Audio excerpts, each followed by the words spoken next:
ამ არჩევნების გაყალბებამ პირველ რიგში რამე თუ შეაჩერა გაყინა და უბრალოდ ტერმინირებულ რეჟიმში გადაიყვანა არის ევროინტეგრაციის პროცესი.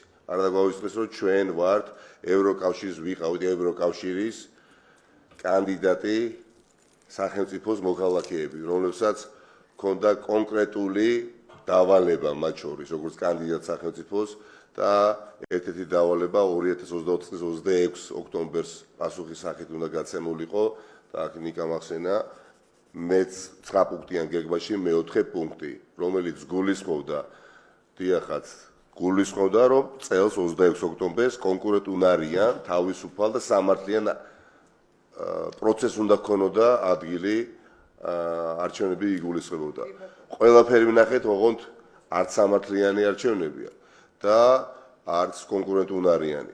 ბუნებრივია ამ სახელმწიფოზე ივანიშვილის პირობებში ევროკავშირის წევრი სახელმწიფოს სტატუსი არ უწერი, ეს არის სიმართლე.